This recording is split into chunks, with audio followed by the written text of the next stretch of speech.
ನಮಸ್ಕಾರ ವೀಕ್ಷಕರೇ, ಇವತ್ತಿನ ವಿಡಿಯೋದಲ್ಲಿ ನಾವು 2 ನಿಮಿಷದಲ್ಲಿ ಯಾವ ರೀತಿಯಾಗಿ ತರಕಾರಿ ಪಲ್ಯ ಮಾಡೋದು ಅನ್ನೋದನ್ನ ತಿಳಿತಾ ಹೋಗೋಣ.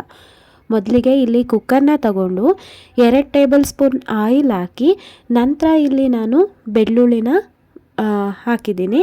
ಅದ್ರ ಜೊತೆಗೆ ಅರ್ಧ ಈರುಳ್ಳಿ, ಸ್ವಲ್ಪ ಒಣಮೆಣಸಿನ್ಕಾಯಿನ ಹಾಕಿ ಚೆನ್ನಾಗಿ ಫ್ರೈ ಮಾಡ್ಕೋತಾ ಇದ್ದೀನಿ. ಅದರಲ್ಲಿ ಇರ್ತಕ್ಕಂಥ ಹಸಿ ವಾಸನೆ ಎಲ್ಲ ಚೆನ್ನಾಗಿ ಹೋಗಬೇಕು. ಸೊ ನೋಡ್ತಾ ಇದ್ದೀರಲ್ಲ ನೀವು, ಈ ರೀತಿಯಾಗಿ ಒಂದು ಗೋಲ್ಡನ್ ಬ್ರೌನು ಬರಬೇಕು. ನಂತರ ನಾನಿಲ್ಲಿ ಮೀಡಿಯಮ್ ಸೈಜ್ದು ಸಣ್ಣ ಟೊಮೆಟೊ, ಚಿಕ್ಕ ಟೊಮೆಟೊನ ತಗೊಂಡು ಸಣ್ಣದಾಗಿ ಕಟ್ ಮಾಡಿಕೊಂಡು ಕೂಡ ಅದನ್ನು ನಾನು ಆ್ಯಡ್ ಮಾಡ್ತಾಯಿದ್ದೀನಿ. ಇಲ್ಲಿ ಟೊಮೊಟೊನೂ ಕೂಡ ತುಂಬಾ ಸಾಫ್ಟಾಗಿ ಬೇಯಬೇಕು, ತುಂಬಾ ಟೇಸ್ಟು ಚೆನ್ನಾಗಿರತ್ತೆ.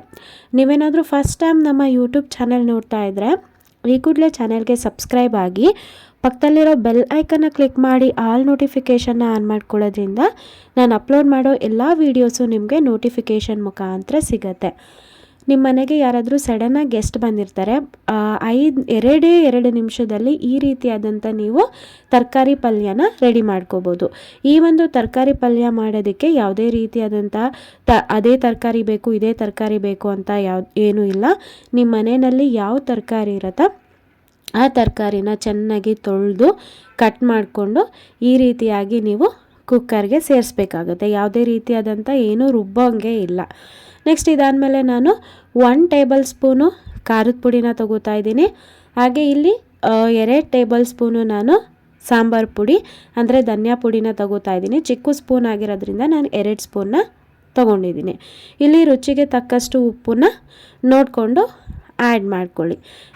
ಇದು ಖಾರದ ಪುಡಿ, ಸಾಂಬಾರು ಪುಡಿ ಎಲ್ಲ ಹಾಕಿದ್ಮೇಲೆ ಚೆನ್ನಾಗಿ ಒಮ್ಮೆ ಕಲಸಿ.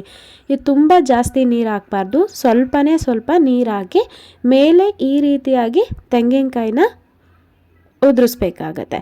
ಮತ್ತು ಚೆನ್ನಾಗಿ ಮಿಕ್ಸ್ ಮಾಡಿಬಿಟ್ಟು ಸ್ವಲ್ಪ ಬೇಕು ಅಂತಂದರೆ ನೋಡಿಕೊಂಡು ನೀರು ಹಾಕಿ. ಸೊ ಕುಕ್ಕರ್ ಲಿಡ್ನ ಕ್ಲೋಸ್ ಮಾಡಿ ಕೇವಲ 1 ವಿಷಲ್ ಮಾತ್ರ ಕೂಗಿಸ್ಕೊಳ್ಳಿ. ಈ ರೀತಿಯಾಗಿ ಪಲ್ಯ ರೆಡಿ ಆಗುತ್ತೆ. Thank you.